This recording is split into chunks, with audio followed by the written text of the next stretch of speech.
అందరికీ నమస్కారం. ఈరోజు మీ అందరికీ నేను వినిపించబోయే కథ వెర్టిగో.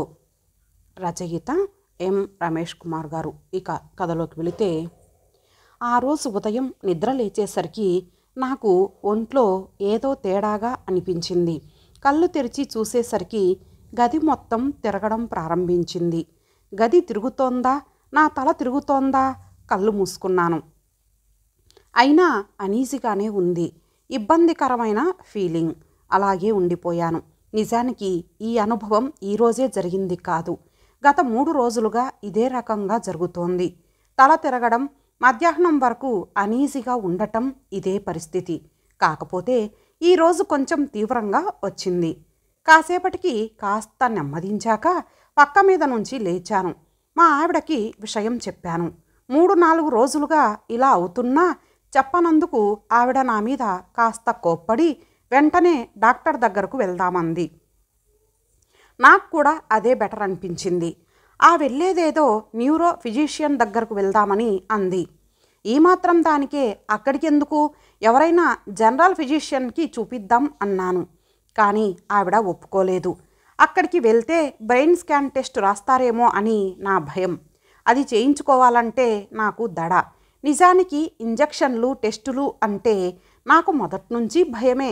కానీ మా ఆవిడతో పాటు మా వీధిలో ఉండే కాంపౌండర్ కూడా అదే సలహా ఇవ్వడంతో అక్కడికి వెళ్ళక తప్పలేదు. ఆఫీస్కు సెలవు పెట్టి హాస్పిటల్కు బయలుదేరాం. వెళ్ళే ముందే టోకెన్ బుక్ చేశాను. రిసెప్షన్లో మా టోకెన్ నెంబర్ సరిచూసుకొని హాల్లో ఉన్న కుర్చీల్లో కూర్చున్నాం. పరీక్ష పేపరు చేతికొచ్చే ముందు విద్యార్థుల మనసులో ఉండే ఆందోళన లాంటిది కలిగింది. ఒకసారి అక్కడున్న అందరినీ పరిశీలించాను. లోపలికి వెళ్తే ఏం చెప్తారో, ఎలాంటి టెస్టులు రాస్తారో అన్న టెన్షన్ చాలామంది మొహాల్లో కనిపిస్తోంది. మా వంతు వచ్చాక లోనికెళ్ళాం. డాక్టర్ గారికి విషయం చెప్పాను. ఈ మధ్య ఏ విషయంలోనైనా యాంగ్జైటీ లేదా డిప్రెషన్ లాంటి ఫీలింగ్స్ కలిగాయా అని అడిగాడాయన. లేదని చెప్పాక మరికొన్ని ప్రశ్నలు వేశారు. తల తిరగడం అనిపించినప్పుడు ఇంకా ఎలాంటి లక్షణాలు ఉంటాయి? వాంతి వచ్చినట్టు అనిపిస్తుందా? ఈ మధ్య జలుబు చేయడం, చెవినొప్పి రావడం లాంటివి జరిగిందా? ఇలాంటి ప్రశ్నలకు నేను జవాబు చెప్పాక, ఇది వెర్టిగో కావచ్చు, అంటే శరీరంలో ఒక ఇన్బ్యాలెన్స్ ఏర్పడటం లాంటిది. ఇది కొన్ని రకాలుగా వస్తుంది. చెవిలో ఇంటర్నల్గా సమస్య రావడం అనేది ఒక కారణం. అదే కాకుండా మరికొన్ని కారణాలు ఉంటాయి. గత 3 రోజులుగా ఇలా ఉందంటున్నారు. బహుశా ఇది ఇన్ఫెక్షన్ వల్ల వచ్చిందే కావచ్చు అని చెప్తూ, ఎందుకైనా మంచిది ఎంఆర్ఐ బ్రెయిన్ తీయించండి. కొన్నిసార్లు బ్రెయిన్ నెర్వస్లో చిన్న చిన్న క్లాట్స్ ఏర్పడటం వల్ల కూడా ఇది జరగచ్చు.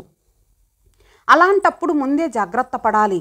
లేదంటే తర్వాత అది తీవ్ర పరిణామాలకు దారితీయొచ్చు చెప్పాడు డాక్టరు. బ్రెయిన్ స్కాన్ అనగానే నా గుండె దడదడలాడింది. నేను భయపడిందే జరుగుతోంది. మొదట కొన్ని రోజులు మందులు వాడి తగ్గకపోతే తర్వాత స్కాన్ తీయించుకోవచ్చు కదా సార్ అడిగాను. మీ అంతటా మీరు రిస్క్ శాతాన్ని పెంచుకోవడం ఎందుకు? అసలు స్కాన్ చేయిస్తే అందులో భయపడాల్సిందేమీ రాలేదనుకోండి, అప్పుడు మీరు ప్రశాంతంగా ఉండొచ్చు కదా. ఒకవేళ ఏదైనా తేడా ఉన్నా వెంటనే ట్రీట్మెంట్ తీసుకుంటే ఇబ్బంది ఏమీ ఉండదు డాక్టర్ నవ్వుతూ చెప్పాడు. మా ఆవిడ కూడా, ఆయన అలాగే అంటారు డాక్టర్, స్కాన్ తీయించుకోవడం మంచిది కదా, రాసేయండి తీయించుకుంటారు అంది. ఇక తప్పని పరిస్థితి వచ్చింది. బెడ్ మీద పడుకున్న మనిషి మొత్తం స్కానింగ్ యంత్రంలోకి వెళ్ళాక అక్కడే చాలాసేపు ఉండి చేయించుకోవాల్సిన టెస్ట్ అది. అసలు అలాంటి యంత్రాన్ని చూస్తేనే నాకు భయం.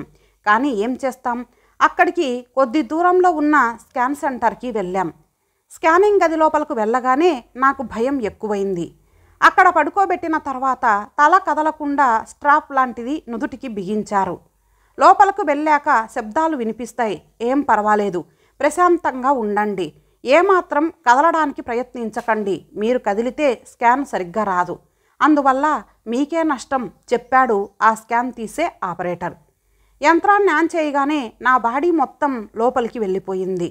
కళ్ళు మూసుకున్నాను. లోపల కాస్త దడ మొదలైంది. మనసును కంట్రోల్లో ఉంచుకోవడానికి ప్రయత్నించాను. ఏవో శబ్దాలు వినిపిస్తున్నాయి. ఏదైనా వేరే విషయం ఆలోచించడానికి ప్రయత్నించాను. నేను ఈ మధ్యకాలంలో చదివిన ఓ మంచి కథను గుర్తు చేసుకొని దాని మంచి చెడ్డలు మనసులోనే విశ్లేషించడం మొదలుపెట్టాను. అయితే అలా ఎంతసేపు సాగలేదు. నేను మిషన్లో ఉన్నానన్న భావన మళ్ళీ చుట్టుముట్టింది. కనీసం 20 నిమిషాలు పడుతుందని చెప్పాడు. అంతసేపు ఆలోచనల్ని ఎలా కంట్రోల్ చేసుకోవాలి? ఈ మిషన్లో ఇరుక్కుపోయి ఉండిపోను కదా. కొన్ని క్షణాలు ఊపిరాడని ఫీలింగ్. మళ్ళీ నా ఆలోచనల్ని పక్కకు మళ్లించడానికి ప్రయత్నించాను. దేని మీద ఏకాగ్రత కుదరలేదు. ధడ్ ధడ్ అనే శబ్దాలు ఎక్కువయ్యాయి. అసలు నిజంగా మిషన్లో ఇలాంటి శబ్దాలు వస్తాయా, లేక మిషన్ చెడిపోయిందా అన్న అనుమానం వచ్చింది. మనసును కంట్రోల్ చేసుకుంటూ అసలేమీ ఆలోచించకుండా ప్రశాంతంగా ఉందామని ప్రయత్నించాను. సరిగ్గా అలా అనుకున్నప్పుడే 1,00,000 ఆలోచనలు బుర్రలో గిర్రున తిరిగాయి. ఆ యంత్రంలో ఉన్నంతసేపు క్షణం ఒక యుగంలా గడిచింది. మొత్తానికి స్కాన్ పూర్తయి యంత్రం బయటికి వచ్చాను. స్కానింగ్ రిపోర్టు వచ్చాక అది పట్టుకొని డాక్టర్ దగ్గరికి వెళ్ళాం. ఆయన రిపోర్టును, స్కానింగ్ ఫిల్మస్ను పరిశీలించి పెద్దగా ఇబ్బంది ఏమీ లేదు, ఇదే మీకు చిన్న మెదడులో 8th నెర్వులో కనుక బ్లడ్ క్లాట్ అయితే అప్పుడు ఖచ్చితంగా జాగ్రత్త పడాలి. ప్రస్తుతానికైతే అలాంటి ఇబ్బంది ఏమీ లేదు, ఇది చిన్న ఇన్ఫెక్షన్ వలన వచ్చింది అంతే. మందులు రాస్తాను, 10 రోజుల తర్వాత మళ్ళీ ఓసారి రండి అన్నాడు. 2 రోజులు సెలవు పెట్టి రెస్ట్ తీసుకున్నాక కొంచెం బాగానే అనిపించడంతో ఆ రోజు ఆఫీస్కు వెళ్ళాను. వెళ్ళగానే తెలిసింది ఒక వార్త. అదేమిటంటే ప్రమోషన్స్ తీస్తున్నారు. ప్రమోషన్ లిస్టులో మా బ్రాంచ్ నుంచి నా పేరు కూడా ఉంది. ప్రమోషన్ వస్తుందని ముందు నుంచి అనుకుంటున్నదే కానీ ఆ వార్త తెలిసేసరికి ఆనందం అనిపించింది. అయితే ప్రమోషన్ ఇచ్చాక నన్ను ఏ సెక్షన్లో వేస్తారు, ఏ బ్రాంచ్కి ట్రాన్స్ఫర్ చేస్తారు అన్న ఆలోచనలు మొదలయ్యాయి. ఈ విషయంలో నేను మా బ్రాంచ్ హెడ్ విశ్వనాథం గురించే ఆలోచిస్తున్నాను. ప్రమోషన్ పోస్టు ఏ సెక్షన్లో కేటాయించాలన్నది ఆ బ్రాంచ్ హెడ్ సిఫార్సు మీదే ఆధారపడి చేస్తారు. విశ్వనాథం మా బ్రాంచ్ హెడ్ మాత్రమే కాదు, లంచాలకి కూడా హెడ్ లాంటివాడు. ఆయన బ్రతుకుతున్నది జీతం మీద ఆధారపడి కాదు, లంచాలని నమ్ముకొని. ఈ సంగతి మా డిపార్ట్మెంటులో చాలామందికి తెలిసిన విషయం. నేను డిస్పాచ్ సెక్షన్లో ఉన్నందున మా సెక్షన్లో లంచాల గోల ఉండదు. ఆ విధంగా ఇప్పటి వరకు నేను చాలా సుఖంగా ఉన్నాననే చెప్పాలి. నేను లంచం తీసుకోవడానికి వ్యతిరేకిని, కానీ మా ఆఫీస్లో అది చాలా కామన్గా జరిగే తంతు. ఇప్పుడు ప్రమోషన్ కారణంగా నన్ను వేరే సెక్షన్కి మార్చవచ్చు, లేదా వెయ్యాలనుకుంటే అదే సెక్షన్లో కూడా ప్రమోషన్ పోస్టులో అపాయింట్ చేయొచ్చు. నేను మనసులో బలంగా కోరుకుంటున్నది ఒకటే, వేరే బ్రాంచ్కి ట్రాన్స్ఫర్ చేసినా పర్వాలేదు, కానీ అదే డిస్పాచ్ సెక్షన్లో ప్రమోషన్ పోస్టు కేటాయించాలని. అది కాకుండా ఇంకా ఏ సెక్షన్కి వెళ్ళినా ఖచ్చితంగా లంచాల గోల తప్పదు. అది నా ఒంటికి ఏమాత్రం సరిపడని విషయం. అయితే విశ్వనాథం ఎంతమాత్రం నాకు అనుకూలంగా పోస్టింగ్ ఇవ్వడని, ఖచ్చితంగా నన్ను ఇబ్బంది పెట్టడానికే ప్రయత్నిస్తాడని నాకు తెలుసు. నేను ఇలా అనుకోవడానికి కారణం ఉంది. నేను 1-2 సార్లు విశ్వనాథం అవినీతి గురించి మా కొలీగ్స్ దగ్గర విమర్శిస్తూ మాట్లాడాను. సహజంగా బ్రాంచ్ హెడ్కి ఒక భజన టీం ఉంటుంది కాబట్టి అలాంటి వాళ్ళెవరో ఆ మాటల్ని విశ్వనాథానికి మోసేశారు. అది మాత్రమే కాదు, ఒకసారి లంచ్ అవర్లో నేను నా కొలీగ్ దేవుడి గురించి, భక్తి గురించి మాట్లాడుకున్నాం. ఆ సంభాషణలో భాగంగా నేను కొంతమంది తెల్లారి లేస్తే నిష్టగా దేవుణ్ణి పూజిస్తారు, కానీ చేసే తప్పులన్నీ చేస్తూనే ఉంటారు, అసలు అలాంటి వాళ్ళ ఉద్దేశం ఏమిటి, వీళ్ళు చేసే పనులు దేవుడు గమనించడనా, గమనించినా తాము చేసే పూజల కారణంగా అవన్నీ మాఫీ చేసేస్తాడనా, లేక ఆ వచ్చిన దాంట్లో కొంత భగవంతుడి హుండీలో వేసేస్తేనే అది, కాకపోతే పుణ్యనదుల్లో మునిగితేనూ ఆ పాపాలన్నీ పోతాయనా, తప్పని తెలిసి కూడా నిరంతరం తప్పుడు మార్గంలోనే వెళ్ళేవాళ్ళు దేవుడికి ఎన్ని పూజలు చేస్తే మాత్రం ఏం లాభం, అలాంటి వాళ్ళు ఎప్పటికీ తమ మనసుకి సమాధానం చెప్పుకోలేరు అన్నాను. నేను ఈ మాటలన్నీ ఆ రోజు మేం మాట్లాడుకుంటున్న టాపిక్లో భాగంగా జనరల్గానే అన్నాను, అంతే తప్ప ఎవరిని ఉద్దేశించి అనలేదు. ఆ సమయంలో విశ్వనాథం నా వెనకనే గోడ పక్కన ఉన్నాడన్న విషయం తర్వాత ఎవరో చెప్తే నాకు తెలిసింది. అతడు పరమశివుడికి మహాభక్తుడు. పూజలు, వ్రతాలు, అభిషేకాలు అనేవి అతను నిత్యం ఆచరించే విషయాలు. ఈ మాటలన్నీ నేను తన గురించే అన్నానని భావించాడేమో అన్న అనుమానం కలిగింది.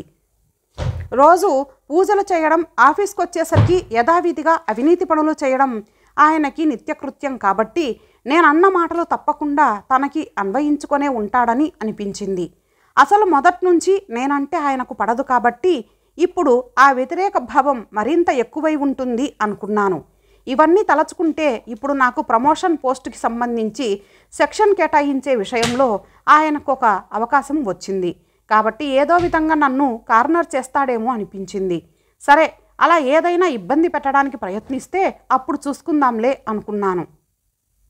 ఇంకాసేపట్లో లంచ్ అవర్ అనగా మా బ్రాంచ్ హెడ్ విశ్వనాథం పిలుస్తున్నాడని కబురొచ్చింది. చేస్తున్న పని పక్కన పెట్టి అతని ఛాంబర్కు వెళ్ళాను. కూర్చోండి చెప్పాడు విశ్వనాథం. నేను కూర్చున్నాక, చూడండి శేఖర్, ప్రమోషన్స్ తీస్తున్నట్టు హెడ్ ఆఫీస్ నుంచి ఇన్ఫర్మేషన్ వచ్చింది. ఈసారి లిస్టులో మన బ్రాంచ్ నుంచి మీ పేరు కూడా ఉంది. అది మీకు తెలుసు. పోస్టింగ్ ఏ బ్రాంచ్లో అన్నది మాత్రం ఇంకా తెలీదు. ఇక సెక్షన్ విషయం చెప్పాలని మిమ్మల్ని పిలిచాను. అదో రకంగా నవ్వుతూ చెప్పాడు. విశ్వనాథం నవ్వు అచ్చం చిన్నప్పుడు నేను కథల్లో చదువుకున్న జిత్తుల మారి నక్క నవ్వులా అనిపించింది.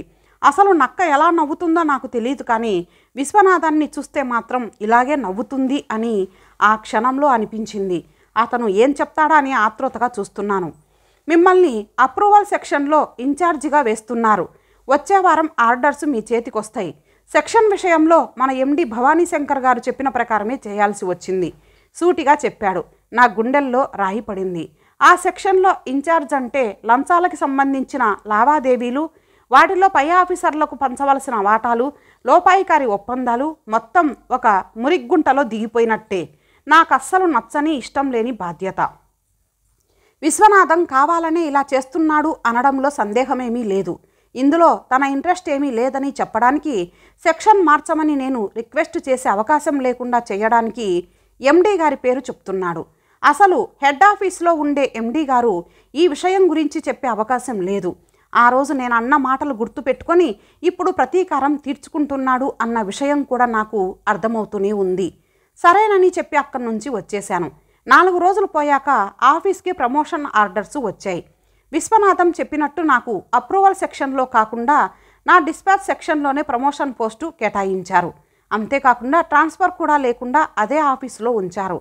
ఆ సెక్షన్లో ప్రస్తుతం పనిచేస్తున్న సెక్షన్ ఇన్ఛార్జిని లాంగ్ స్టాండింగ్ కారణంగా మరో దగ్గరికి బదిలీ చేసి ఆ స్థానంలో నన్ను వేశారు. అసలు నా విషయంలో ఈ మార్పు ఎలా జరిగిందో అర్థం కాక విశ్వనాథం బుర్ర బద్దలు కొట్టుకొని ఆలోచించాలి, కానీ అలా ఆలోచించడానికి కూడా విశ్వనాథానికి ఇప్పుడు సమయం లేదు. ఎందుకంటే అతనికి హెడ్ ఆఫీస్కు ట్రాన్స్ఫర్ అవడంతో పాటు అక్కడ లంచాలకు ఏమాత్రం అవకాశం లేని పోస్టు కేటాయించారు. ఇది ఆయనకు ఊహించని షాకింగ్ న్యూస్. ఈ విషయం నాకు కూడా ఆశ్చర్యంగానే అనిపించింది. నా విషయంలో మార్పు ఎలా జరిగిందో మాత్రం నాకొక్కడికే తెలుసు. నా సెక్షన్ సంగతి విశ్వనాథం చెప్పాక నేను రిక్వెస్ట్ చేసినా అతను తన నిర్ణయం మార్చుకుంటాడనే నమ్మకం నాకు లేదు. కాబట్టి ముందు అనుకున్న ప్రకారం హెడ్ ఆఫీస్కు వెళ్ళి ఒకసారి ఎండీ గారిని కలిసి ప్రయత్నం చేద్దామని నిర్ణయించుకున్నాను. ఒకరోజు సెలవు పెట్టి హెడ్ ఆఫీస్కి వెళ్ళాను. ఎండీ భవానీ శంకర్ గారి గురించి అందరూ చెప్పే విషయం ఏమిటంటే, ఆయన కొన్ని విషయాల్లో చాలా స్ట్రిక్ట్గా ఉంటారని, ఏదైనా అనుకుంటే అది చేసే వరకు వదిలిపెట్టరని అంటారు. మా ఎండీ గారికి 50 ఏళ్ల వయసు ఉంటుంది, కానీ అంత వయసులా కనిపించరు. నన్ను చూసి వచ్చిన కారణమేమిటో కనుక్కున్నారు. ఆయన మాట తీరు చాలా సౌమ్యంగా ఉంటుంది. ఈ విషయం కోసమైతే నా వరకు రానవసరం లేదే, మీ బ్రాంచ్ హెడ్తో చెప్తే సరిపోతుంది కదా అన్నారాయన. ఈసారి సెక్షన్ కేటాయింపు మీరు చెప్పినట్టుగానే చేశానని ఆయన చెప్పారు. అందువల్ల మీ దగ్గరకు వచ్చాను సార్ అన్నాను. అలా చెప్పాడా? ఆయన మొహంలో ఆశ్చర్యంతో పాటు చిన్న అసహనం కూడా కనిపించింది. నిజానికి విశ్వనాథం మీద పై స్థాయిలో ఎవరికీ సదభిప్రాయం లేదన్న సంగతి అందరికీ తెలిసిన విషయమే. అవును సార్, ఇప్పుడు నేను చేస్తున్న డిస్పాచ్ సెక్షన్లో ఎలాంటి అవకతవకలకు ఆస్కారం ఉండదు. అది మీకు తెలుసు. నాకు అందులోనే ఉండాలని ఉంది సార్. కానీ విశ్వనాథం గారు నన్ను ఇబ్బంది పెట్టడానికే అన్నట్టు అప్రూవల్ సెక్షన్కి నన్ను సిఫార్సు చేసినట్టు చెప్పారు సార్. అది కూడా మీ నిర్ణయం ప్రకారమే జరిగిందని అన్నారు. నన్ను డిస్పాచ్ సెక్షన్కి వెయ్యమని మిమ్మల్ని రిక్వెస్ట్ చేయడానికే వచ్చాను సార్ అన్నాను. ఆయన నవ్వి, అలాగే వేద్దాంలేండి, మీకు తెలుసో లేదో కానీ ఎంతోమంది పై సంపాదన వచ్చే పోస్టులకు తమ బ్రాంచ్ హెడ్డుల ద్వారా సిఫార్సు చేయించుకుంటారు. అలాంటి పోస్టులకు పోటీ ఎక్కువైన సందర్భంలో అందుబాటులో ఉన్న ఖాళీలను బట్టి ఒక్కోసారి మేము ఇక్కడ మార్పు చేయాల్సి వస్తుంది కూడా. కానీ మీరేమో అందరూ డ్రైగా భావించే డిస్పాచ్ సెక్షన్కి అడుగుతున్నారు. అది అసలు పోటీ లేని సెక్షన్. అందువల్ల మిమ్మల్ని ఆ సెక్షన్లో వేసేందుకు ఎలాంటి అభ్యంతరం లేదు. విశ్వనాథం మిమ్మల్ని ఏ సెక్షన్కి సిఫార్సు చేసినా నేను మీ ఆర్డర్లో మాత్రం మీరు కోరుకున్న సెక్షనే కేటాయిస్తాను. సంతోషమేనా అడిగారు. చాలా సంతోషం సార్ అని ఆయనకు ధన్యవాదాలు చెప్పి తేలికపడ్డ మనసుతో ఆ రోజు అక్కడి నుంచి వచ్చేశాను. ఆ తర్వాత భవానీ శంకర్ గారు నా పోస్టింగ్ విషయంలో విశ్వనాథం ఇచ్చిన సిఫార్సును మార్చి నన్ను డిస్పాచ్ సెక్షన్కు కేటాయించడంతో పోస్టింగ్ కూడా ఆ బ్రాంచ్లోనే ఇచ్చారు. విశ్వనాథం విషయంలో కూడా ఎండీ గారే స్వయంగా నిర్ణయం తీసుకుని ఉంటారు అనిపించింది. విశ్వనాథం మెడికల్ లీవ్ పెట్టి వెళ్ళాడు. ఆయన మళ్ళీ మంచి పోస్టు కోసం ప్రయత్నాలు చేస్తున్నాడని తెలియవచ్చింది. అయితే ఆ ప్రయత్నాలేమీ సక్సెస్ కాలేదని కూడా తెలిసింది. నెల రోజులు గడిచినా విశ్వనాథం తన కొత్త పోస్టులో జాయిన్ కాలేదు. వేరే పోస్టు కోసం చేసిన ప్రయత్నాలన్నీ బెడిసికొట్టాయని, అతను డిప్రెషన్లో ఉన్నాడని, అసలు బయటికే రావడం లేదని ఎవరో అన్నారు. ఆయన తనకు పై సంపాదన ఉందనే ధీమాతో వీలైనన్ని లోన్లు తీసుకున్నాడు. లోపాయికారీ ఒప్పందాలతో ఫ్లాట్లు కొని వాళ్లకు నెల నెల కొంత మొత్తం తన అవినీతి సంపాదనలో నుంచి కట్టేవాడని, అవతలి వాళ్లకు కూడా ఇతని లంచాల దందా గురించి తెలుసు కాబట్టి డబ్బు కట్టేస్తాడనే ధీమాతో అలాంటి ఆఫర్లు ఇచ్చేవారని తెలిసింది. ఇప్పుడు జీతం నుంచే అవన్నీ మేనేజ్ చేయాలంటే ఇబ్బంది అవుతుంది. అది అలా ఉంచితే ఈయన అవతలి వాళ్ళకి పనిచేసి పెడతానని అప్పటికే లంచం తీసుకొని ఉన్న కేసులు కొన్ని ఉన్నాయి. ఈయన బదిలీ విషయం తెలియగానే డబ్బులు తీసుకున్నారు కాబట్టి మా పని మాత్రం ఎలా అయినా చేసి పెట్టాలని సతాయిస్తున్నారన్న వార్తలు కూడా వచ్చాయి. ఈ విధంగా మొత్తానికి విశ్వనాథం ఊహించని ఉపద్రవంలోనే చిక్కుకున్నాడు. 10 రోజులు గడిచాక మళ్ళీ నేను డాక్టర్ దగ్గరకు వెళ్ళాను. ఆయన ఈ మధ్య మళ్ళీ ఎప్పుడైనా తల తిరుగుతున్నట్టు లేదంటే అనీజీగా ఉన్నట్టు ఫీలింగ్ ఏమైనా వచ్చిందా అని అడిగాడు. అప్పటి నుంచి మళ్ళీ రాలేదని చెప్పాను. సరే, మీరు ఇంక మందులు వాడనవసరం లేదు. ఒకవేళ మళ్ళీ ఎప్పుడైనా అలా అనిపిస్తే మాత్రం మందుల చీటీలో నేను పైన రాసిన టాబ్లెట్ వాడండి చాలు అన్నాడు. సరేనని చెప్పి, సార్ నా ముందు బయటికి వెళ్తున్నాడే ఒక అతను, ఆయనకేమిటి ప్రాబ్లం అడిగాను. డాక్టర్ నవ్వి, మీకొచ్చిన సమస్యే వెర్టిగో, కాకపోతే ఇతంది సైకోజెనిక్ వెర్టిగో లేదా ఎమోషనల్ వెర్టిగో అని కూడా అనొచ్చు. ఏదైనా తీవ్రమైన మెంటల్ డిస్టర్బెన్సు, యాంగ్జైటీ, డిప్రెషన్ లాంటి వాటి వలన వెర్టిగో వస్తుంది.